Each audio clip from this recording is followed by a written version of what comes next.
તો social media પર આદિવાસી યુવતી અને યુવાન પર થયેલી ટિપ્પણીના મુદ્દે સમાજમાં નારાજગીનું મોજું ફરી વળ્યું છે।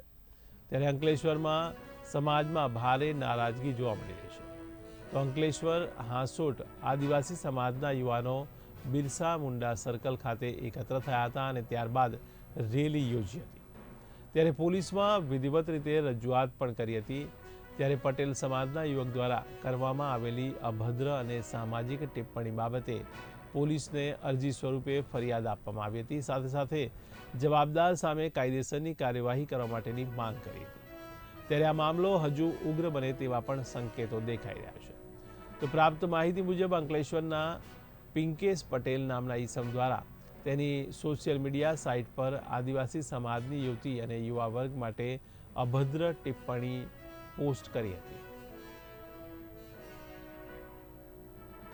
જય આદિવાસી, જય જોહાર।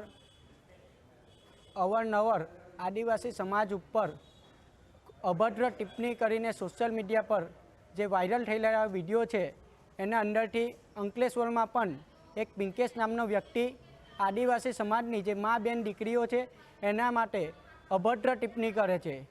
એના માટે અંકલેશ્વર હાંસોટના તમામ આદિવાસી સમાજના યુવાન મિત્રો આજે પોલીસ સ્ટેશન આવ્યા છે અને એક અરજી આપી છે કે જેથી કરીને આદિવાસી સમાજની જે શાંતિ અંકલેશ્વરમાં જળવાઈ રહે ને આવી રીતે અસામાજિક તત્વો દ્વારા આદિવાસી સમાજની મા બેન દીકરીઓને અભદ્ર ટિપ્પણી કરે છે અને યોગ્ય કાર્યવાહી કરવામાં આવે એના માટે અંકલેશ્વરના તમામ આદિવાસી સમાજના યુવાનો મિત્રો આજે અંકલેશ્વર શહેર પોલીસ સ્ટેશને અરજી આપી છે અને પીઆઈ સાહેબને રૂબરૂ મુલાકાત કરીને એની પર યોગ્ય કાર્યવાહી કરવામાં આવે એની માંગ કરી છે। જય આદિવાસી, જય જોહાર।